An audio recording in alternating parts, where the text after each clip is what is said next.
tebus dosaku. Sungguh nyata kasih-Mu di sepanjang hidupku. Genap hatiku hanyalah untuk-Mu. Sungguh nyata kasih-Mu di sepanjang hidupku. Dengan darah-Mu Kau tebus dosaku. Sungguh nyata kasih-Mu di sepanjang hidupku. Genap hatiku hanyalah untuk-Mu. Genap hatiku hanyalah untuk-Mu. Genap hatiku hanyalah untuk-Mu. Beri kemuliaan bagi Tuhan kita.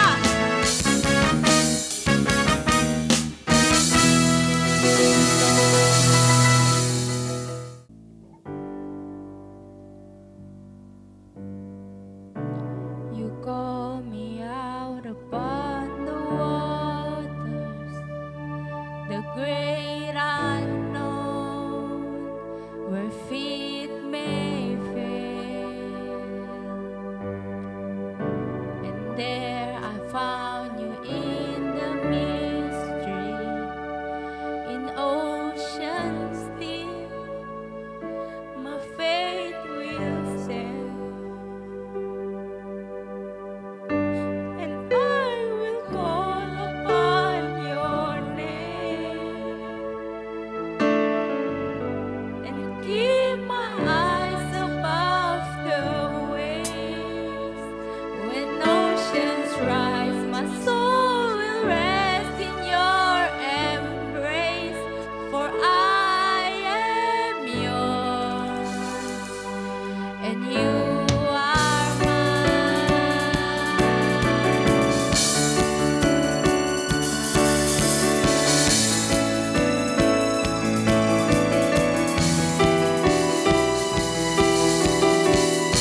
Your grace abounds in deepest waters.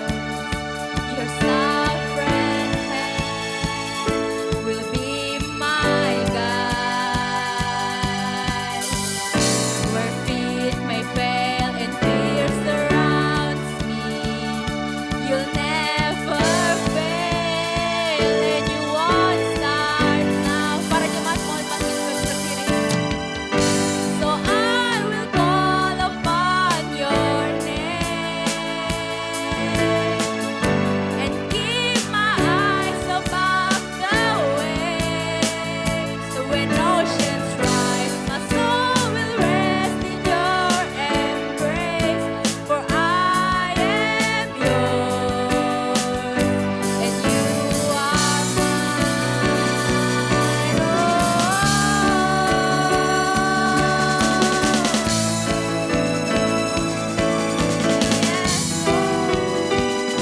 And You are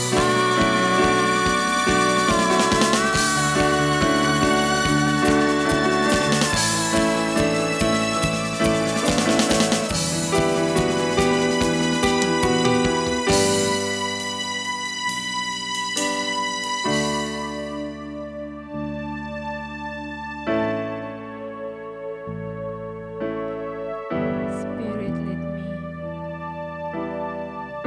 Spirit, lead me when my trust is without borders. Let me walk upon the waters wherever You would call me.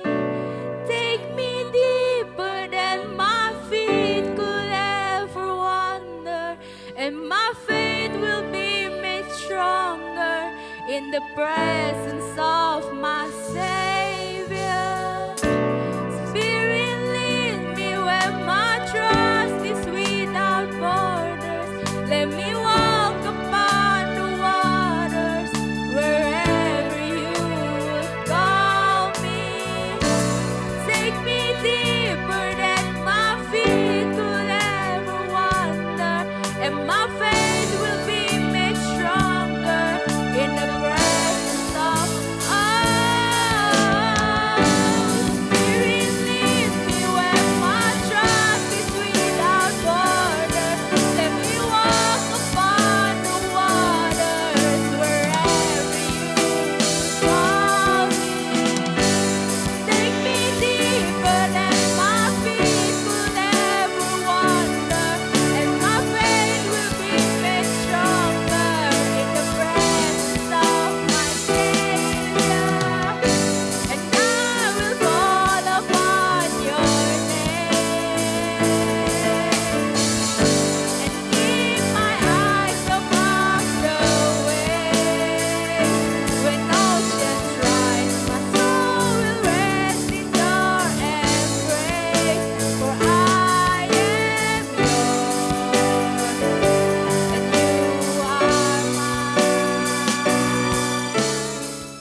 Haleluya, shalom.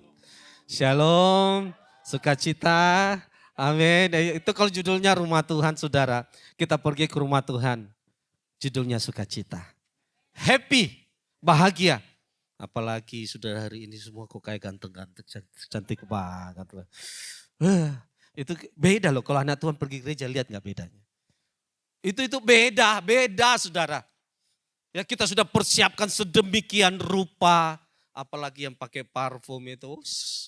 Kadang-kadang sampai 500 meter bahkan ada yang 1 kilo udah kecium parfumnya. Ada juga parfum yang udah disemprot.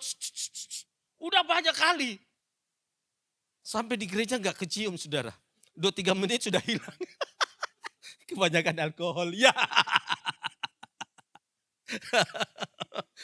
Apalagi kalau sudah pakai baju.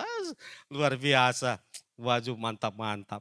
Tapi kadang-kadang baju itu juga bukan masalah bagus bajunya.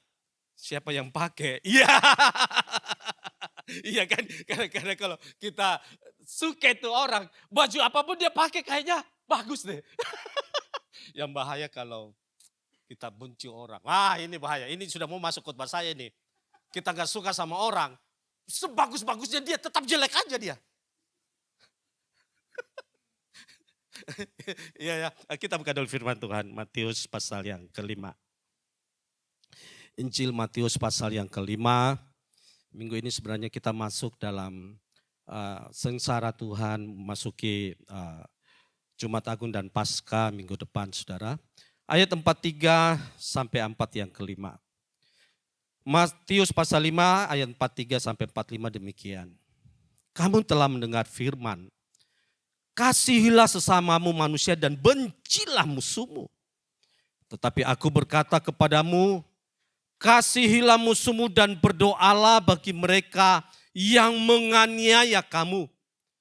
Karena dengan demikianlah kamu menjadi anak-anak Bapamu yang di surga, yang menerbitkan matahari bagi orang yang jahat dan orang yang baik, dan menurunkan hujan bagi orang yang benar dan orang yang tidak benar.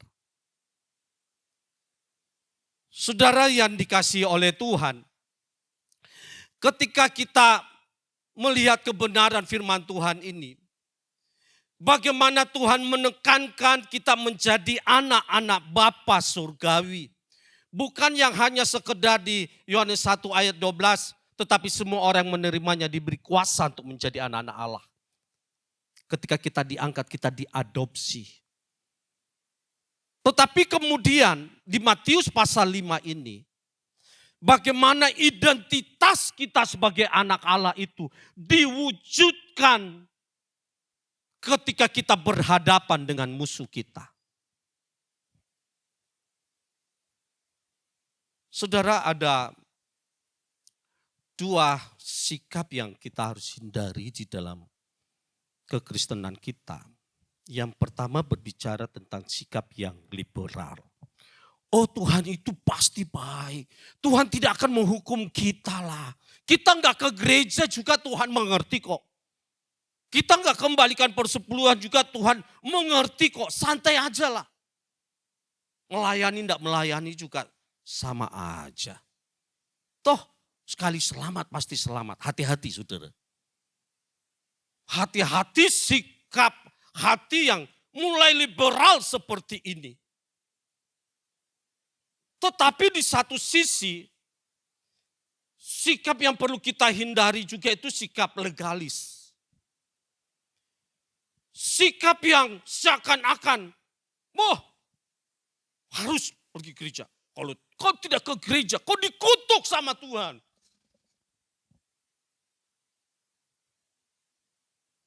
Engkau harus berdoa, bangun pagi-pagi. Kalau tidak, nanti ada petir yang sambar kau. Saudara.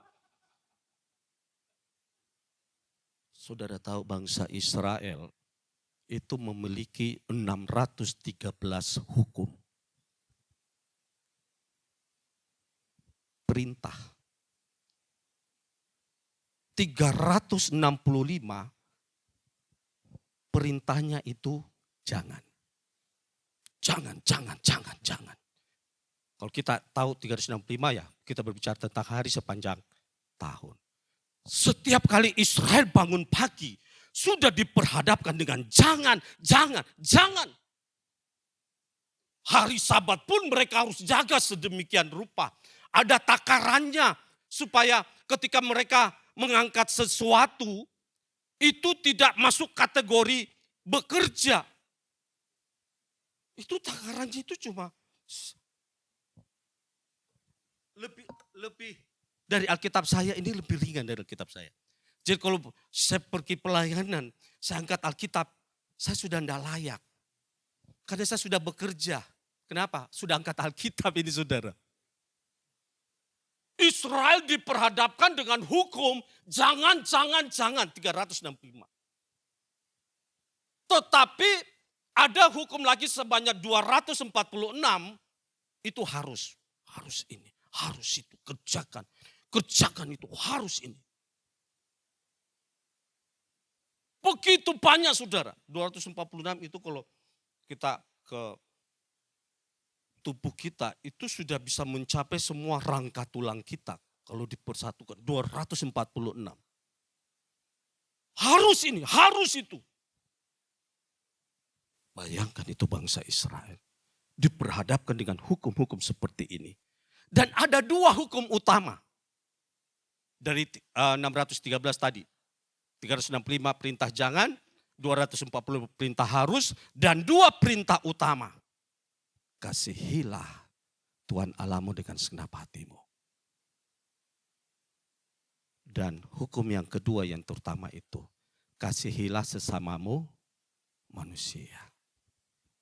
Nah sayangnya saudara, di dalam praktek hidupnya orang Israel, mereka lebih mengutamakan yang jangan-jangan dan yang harus tadi itu. Justru perintah utama yang cuma dua itu, yang Yesus ungkapkan di dalam Matius pasal 22 itu. Kasihlah Tuhan Allahmu dengan segenap hatimu dan kasihlah sesama manusia seperti dirimu sendiri. Itu justru mereka yang tidak terlalu utamakan, bahkan terkesan abaikan. Yang penting Taurat ini jangan-jangan ini saudara.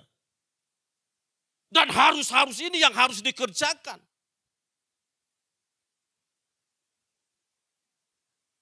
Makanya mereka marah sama Yesus. Ketika Yesus menyembuhkan orang pada hari Sabat. Ini masuk kategori kerja. Enggak boleh, jangan. Mereka tidak peduli lagi tentang orang sakit itu sembuh. Wah saudara kekasih Tuhan.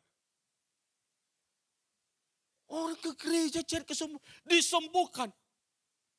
Malah yang ada saat itu sebuah vonis. Yesus bersalah. Yesus bersalah. Dan saudara tahu eskalasi kemarahan dan kebencian itu semakin bertambah-tambah. Ketika mereka menganggap Yesus sudah melanggar hukum Taurat. Padahal saat penyaliban pun saudara, Pilatus tidak mendapatkan kesalahan Yesus. Pilatus bingung. Apa yang membuat orang-orang Yahudi, para imam-imam ini, ahli Taurat ini begitu membenci Yesus, memusuhi Yesus. Pilatus mungkin pikir mungkin ada sesuatu yang mungkin juga saya tidak terlalu perhatikan. Kirim Yesus ke Herodes. Memang Herodes bagian Galilea sana. Herodes juga tidak mendapatkan sesuatu kesalahan Yesus. Seringkali saudara orang-orang yang membenci kita, yang memusuhi kita. Bukan karena ada sesuatu yang salah dengan dirimu. Tahun lalu kami diajak ada jemaat. Dia sakit, Pak temani ke Singapura. Bisa doakan. Oke. Saya sama istri saya pergi. Kita temani. Ke rumah sakit kita doakan, kontrol. Tapi jemaat ini bilang, Pak nggak usah selalu harus ikut ke rumah sakit. Udah, ini habis itu Bapak pergi jalan-jalan aja. It's okay? Oke. Wah, kesempatan ke luar negeri, saudara. Diajar naik, apa namanya itu? MRT. Gini, oke siap. Naik, pede aja berdua. Berdoa, jalan ke sana kemari. Yang penting yang ini tempat Singapura lah, saudara. Kemudian berapa waktu yang lalu ada tim doa kami ketika di menara doa doakan kami, Tuhan sertai gembala kami, ibu gembala dan sebagainya. Selesai doa, ada satu anak Tuhan, pelayan Tuhan lah, dia masuk kategori pelayan Tuhan. Dia marah sama pendoa ini. Kenapa kau harus doakan gembala, ibu gembala? Loh, emang kenapa kita harus doakan mereka? Tapi mereka ke sana itu bukan pelayanan, mereka di sana itu jalan-jalan. Gak usah doakan itu kembali, ibu gembala. Pergi jalan-jalan itu. Kalau pergi pelayanan iya. Sadis kan? Sadis kan?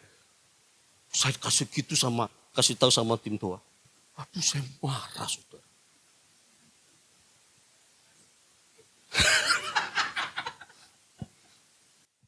Kabar baik. Tapi sebenarnya saya nggak suka ini Matius pasal 5 ini. Ayat 43 sampai 45 ini. Mungkin juga kita nggak suka. Tapi inilah kenyataannya. Ketika kita baca ini tetapi di satu sisi kita marah.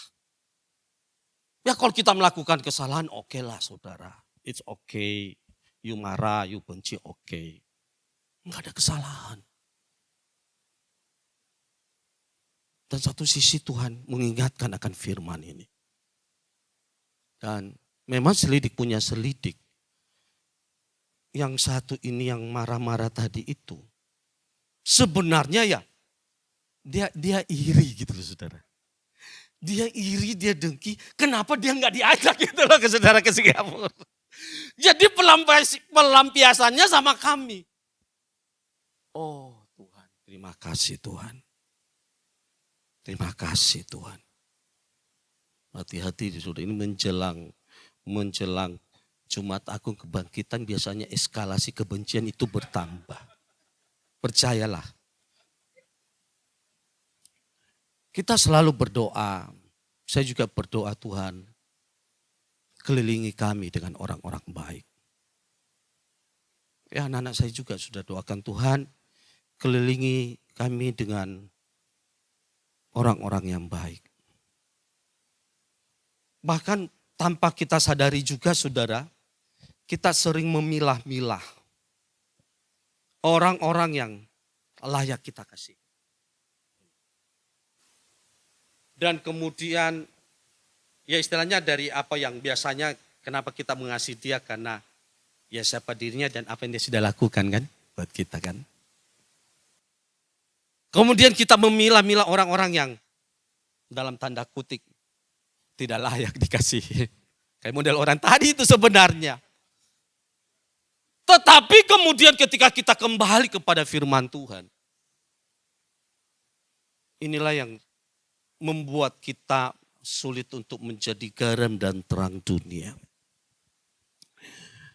Setiap kali memikirkan tentang Yesus yang ada di atas kayu salib. Dari 7 perkataan Yesus yang ada kayu salib. Perkataan yang pertama itu ampunilah mereka. Tuhan, kau bisa. Engkau tidak salah Tuhan. Tapi orang-orang begitu membenci Tuhan. Dan dampaknya kalau kita kan dibenci orang yang mungkin ya kita sakit hati lah. Dampak ya mungkin nama kita agak ini sedikit. Tapi bagi Yesus dampaknya itu kematian yang tragis. Dan ini tidak sepadan sebenarnya saudara.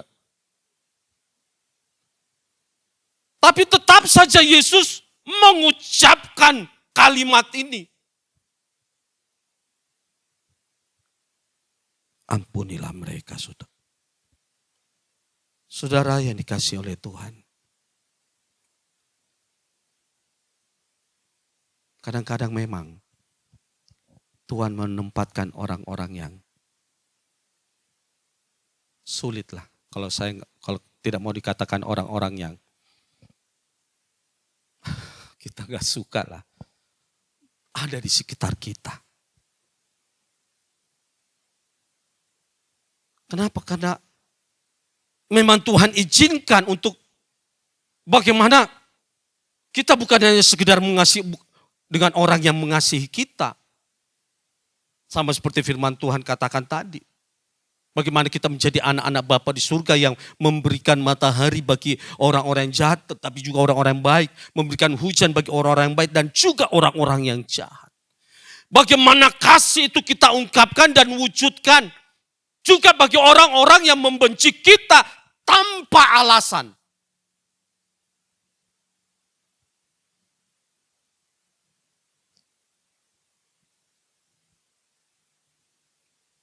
Ya, kami juga dikuatkan setiap kali pelayanan Bapak.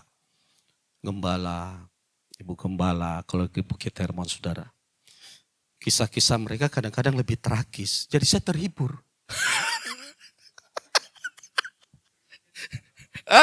Iya. Tapi memang Pak, kalau kita nggak seperti ini, kita nggak bisa ngomong, ku mau sepertimu Yesus. Nggak bisa. Memang harus ada orang-orang di sekitar kita yang memang kita nggak suka, orang-orang yang layak, saudara, mungkin kita benci dan sebagainya. Tetapi Tuhan tempatkan kita. Tuhan tempatkan mereka. Sehingga kita dapat mewujudkan kasih Kristus yang luar biasa itu.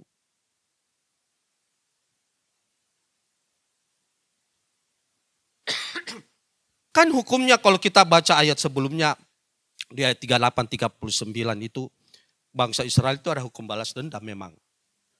Iya ada. Yang termasuk yang masuk ke 300 berapa tadi itu? 365. Kalau kita baca 38, kamu telah mendengar firman, mata ganti mata dan gigi ganti gigi, itu berlaku loh saudara.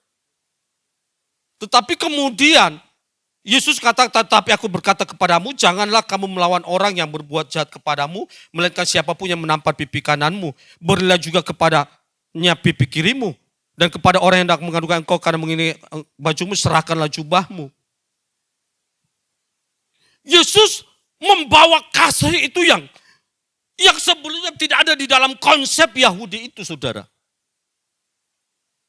Karena kasihlah Tuhan Allahmu dengan kasihlah sesamamu itu perintah utama yang tidak ada bagian-bagiannya. Yang 316 dengan 365 dengan 246 tadi itu memang sudah ada poin-poinnya itu. Dan mereka lebih mengutamakan itu daripada poin yang kedua yang perintah utama yang seharusnya mereka lebih kerjakan itu. Berapa waktu yang lalu, bulan lalu kalau nggak salah, anak kami yang di Semarang, Gideon, dia telepon mamanya, Mak, dia dalam keadaan nangis. Dia kasih tahu mama juga jangan nangis. Ada apa nak? Itu kalau sudah begitu, aduh, itu sudah hati kayak gimana gitu saudara. Akhirnya dia cerita ada akunnya dia di-hack, begitu diambil. Dan dia diancam kalau nggak bayar sejumlah uang. Ini dia punya akun ini akan dimasukkan di Facebook, IG, di mana saudara yang dia punya ini. Bahwa dia ini orang yang bukan hanya sekedar punya utang dan sebagainya. Itu diancam. Nanti dia akan dimasukkan ke grup-grup gay gitu loh saudara. Dimasukkan ke dalam grup-grup yang homoseksual. Wah itu jahatnya minta ampun. Kok bisa begitu? Nggak tahu ini. Memang dia punya satu nomor. Itu nomor cadangan tetapi masih aktif. Tapi jarang dia pakai. Dan nomor itulah yang di-hack saudara. Jadi ada beberapa anak muda juga sudah dimasukkan. Wah dia ini begini. Sampai ditelepon, Dek kamu kenapa Dek? Wah aku kasih Tuhan. Langsung kita berdoa, Tuhan tolong berikan jalan keluar. Akhirnya udah bikin cepat ini kantor. Kasih tahu bahwa ini di-hack, bahwa ini berita nggak benar dan sebagainya. Dia takut juga dengan teman kuliahnya, dia takut namanya hancur ketika dia kasih tahu teman kuliahnya berkata begini, kami juga alami seperti itu. Jadi dia terhibur juga saudara, dia terhibur juga. Ada banyak orang-orang jahat di sekeliling kita. Saya marah saudara. Kenapa ada orang-orang yang seperti ini dan satu minggu itu anak kami itu dia uh, drop dia. Drop. Dia nggak menyangka serangan-serangan seperti ini. Drop. Makan gak enak, apa semuanya gak enak. Saya bilang enggak. Kita percaya bahwa segala sesuatu yang kita alami itu dalam batasnya Tuhan. Artinya bahwa apa yang kita alami itu tidak terjadi di luar sepengetahuan Tuhan. Semuanya tetap di dalam kontrol Tuhan. Kita berdoa, tetap semangat berdoa dan sebagainya, Tuhan pasti pulihkan. 1-2 minggu saudara, dia ini agak drop dengan itu karena kabarnya sudah sampai kemarin ke gereja teman-teman ini. Menyakitkan. Yang dia takut itu dimasukkan ke grup-grup yang gay apa semuanya. Kan jahat amat saudara. Sempat saya juga protes sama Tuhan, Tuhan kami kan sudah berdoa Tuhan. Kelilingi anak-anak kami dengan orang-orang yang baik.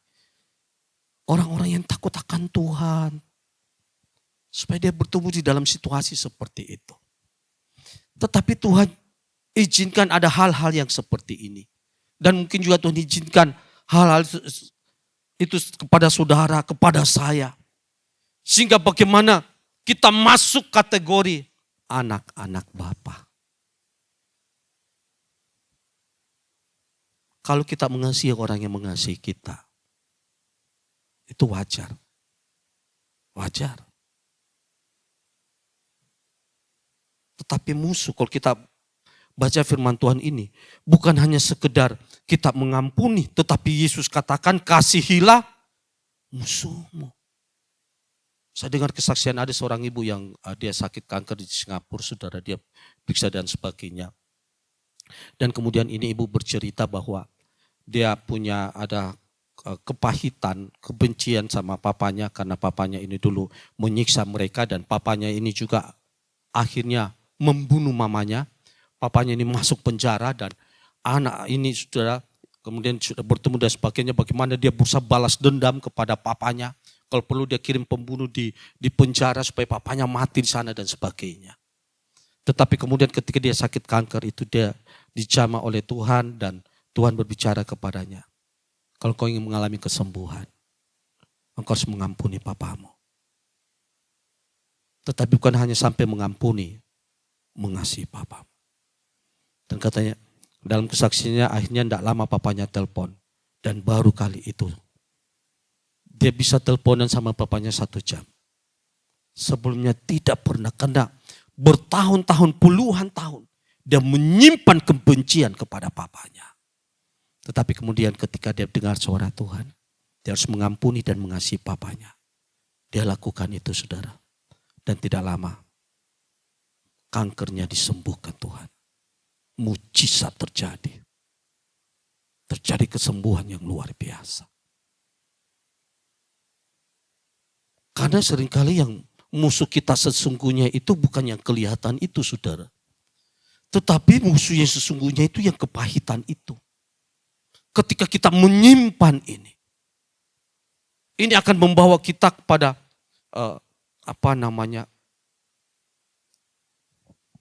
ada satu gap, ada satu jurang pemisah kita dengan Tuhan. Makanya Tuhan berkata, ketika engkau datang ke rumahku, engkau mau beribadah. Ketika ada sesuatu dengan saudaramu, selesaikan. Saudara, kita masuk di dalam minggu-minggu sengsara Tuhan. Dan hari ini kita berbicara tentang pengampunan. Hari ini kita berbicara bagaimana kita mengasihi musuh kita, saudara.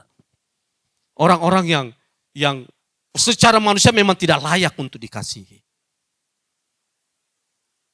Tetapi kemudian Tuhan memerintahkan kepada kita, kasihilah musuhmu.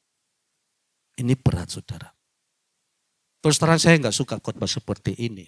Untuk khotbah kalau diundang gitu, ini khotbah sebenarnya enggak cocok. Tapi Tuhan taruh ini saudara. Ada beberapa yang tapi ya oke Tuhan saya siap. Bagaimana kita belajar untuk mengampuni musuh kita.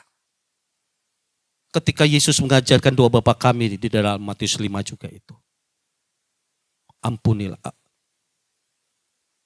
Ampunilah mereka, kesalahan kami seperti kami mengampuni orang bersalah kepada kami. Karena memang ketika kita berbicara surga tuh saudara, tidak ada hubungan yang terputus. Dan Tuhan mau di bumi ini juga jangan sampai ada hubungan yang terputus. Jangan sampai ada hubungan yang terputus. Di surga tidak ada. Ampunilah kami Bapa, seperti kami mengampuni orang yang bersalah kepada kami. Dan itulah yang dilakukan oleh Tuhan di atas kayu salib. Kalimat pertama yang dia ucapkan, ampunilah mereka Bapa, karena mereka tidak tahu apa yang mereka perbuat.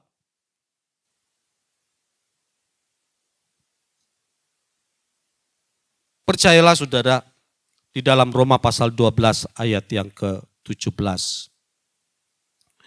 Roma pasal yang ke-12 ayat yang ke-17. Firman Tuhan katakan,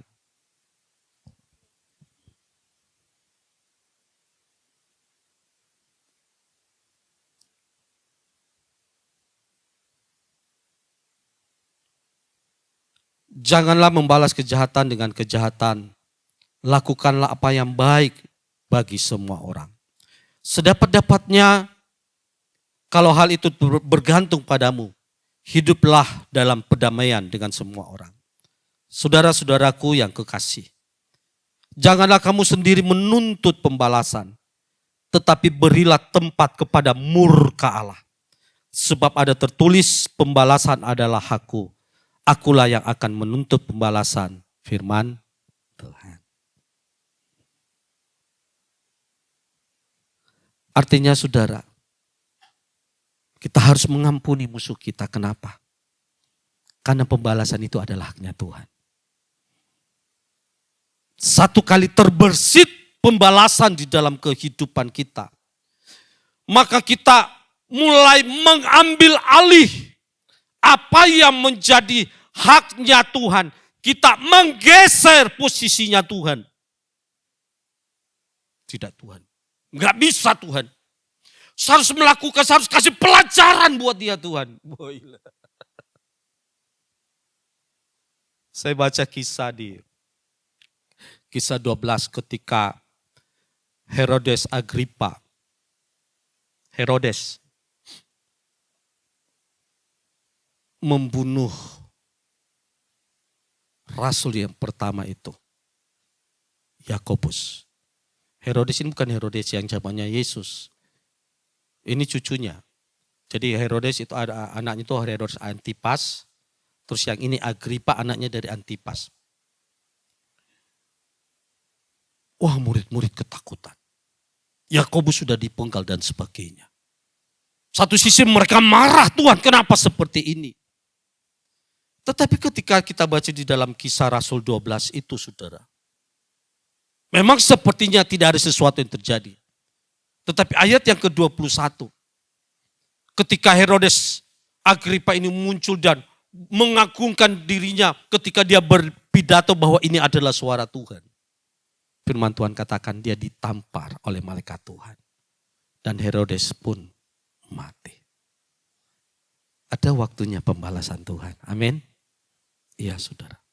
Walaupun secara daging kita marah. Kita ingin balas dendam. Tapi firman Tuhan katakan pembalasan itu haknya Tuhan. Bagian kita sedapat-dapatnya. Kita melakukan perdamaian. Artinya saya percaya Tuhan itu adil kok. Amin. Tuhan itu adil. Percayalah. Tuhan akan melakukan dengan caranya. Herodes ini waktunya dia harus ditampar oleh malaikat Tuhan. Saya baca kisah kesaksian dari Nelson Mandela. Dia adalah salah satu aktivis gerakan anti apartheid itu saudara. Karena memang tidak adil. Kulit putih untuk semua bagian hasil bumi, apa semuanya bagian mereka itu 83%. Yang kulit hitam 17%. Termasuk di pendidikan dan sebagainya. Dibatasi. Akhirnya orang-orang kulit hitam itu makin terpuruk. Dan muncullah gerakan apartheid ini. Nelson Mandela ditangkap. Dipenjara. Itu bukan 1-2 tahun, 27 tahun. Dan ada sipir yang begitu benci sama dia. Dia sampai dikencingi, saudara, disiksa. Ada saatnya dia digantung terbalik. Berpuluh-puluh tahun. Ketika akhirnya Nelson Mandela ini keluar dari penjara. Dia dilepaskan dan tahun 94 kalau nggak salah. Dia menjadi presiden pertama di Afrika Selatan yang berkulit hitam. Dan dia perintahkan salah satu ajudannya, pengawalnya. Cari itu sipir yang sudah siksa saya 27 tahun.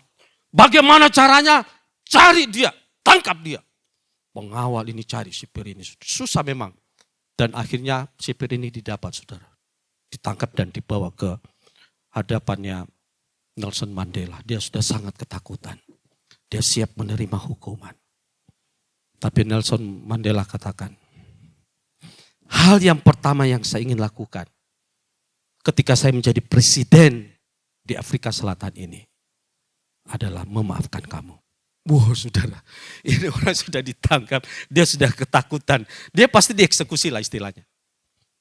Tetapi Nelson Mandela, hal yang pertama yang aku lakukan saat aku menjadi presiden, saya harus memaafkan kamu.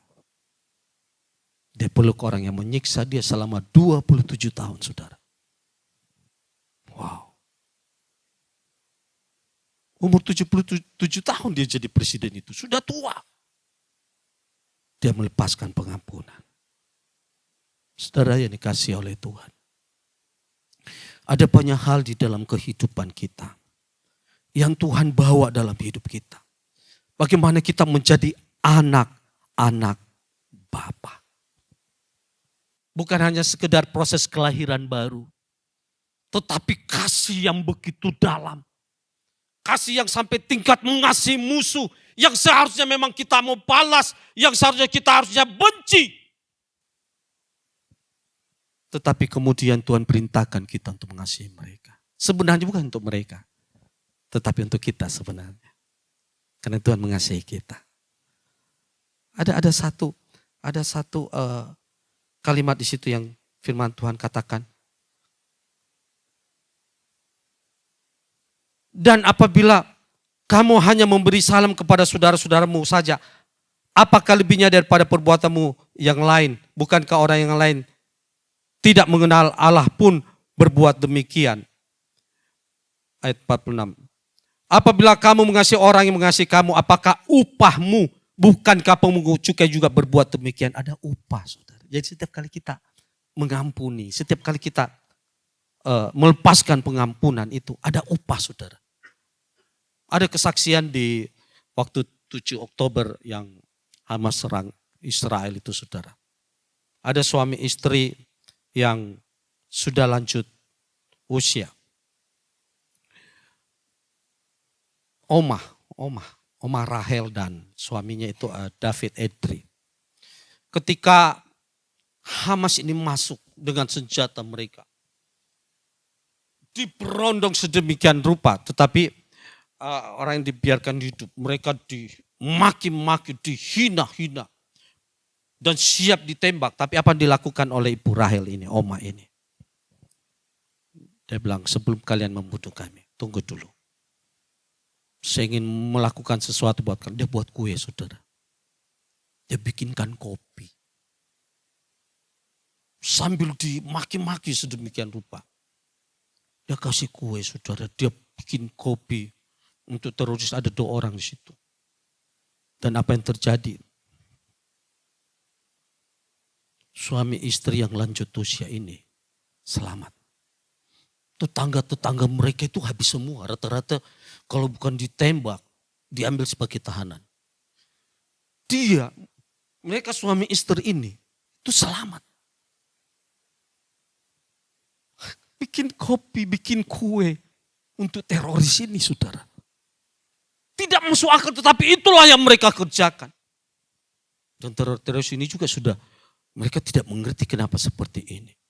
Dan saya percaya ada yang menahan mereka untuk meletupkan senapan itu, saudara. Akhirnya mereka pergi, tinggalkan kedua suami istri yang lanjut usia ini dalam keadaan hidup. Itulah sebabnya memasuki Jumat Agung dan kebangkitan Tuhan ini, mari kita melepaskan pengampunan. Bahkan mungkin sampai tingkat mengasihi musuh.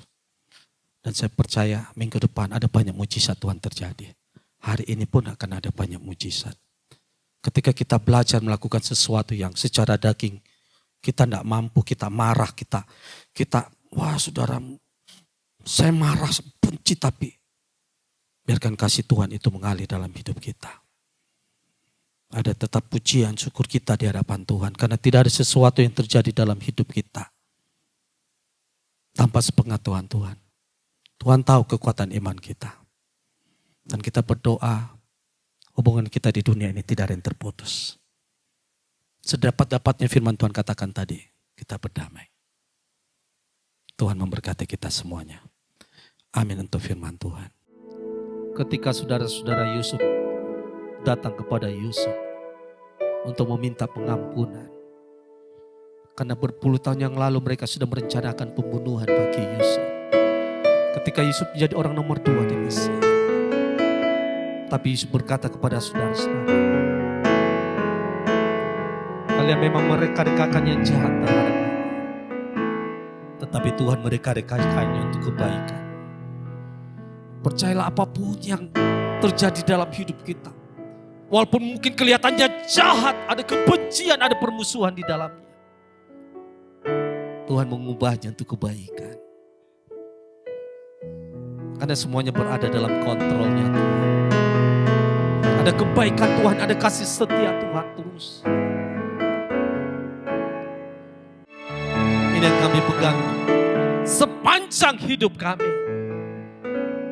Kami tetap mengalami kebaikan Tuhan. Walaupun mungkin ada orang-orang yang Tuhan izinkan ada di sekeliling kami, orang-orang yang jahat. Tetapi apapun rancangan mereka, Tuhan selalu mereka-rekakan yang baik. Karena rancangan-Mu Tuhan, rancangan penuh dengan kebaikan. Itulah sebabnya Tuhan, hari ini kami melepaskan pengampunan. Orang-orang yang membenci kami tanpa sebab. Kami melepaskan pengampunan buat orang-orang yang menaruh hati kepada kami kemarahan, kebencian itu.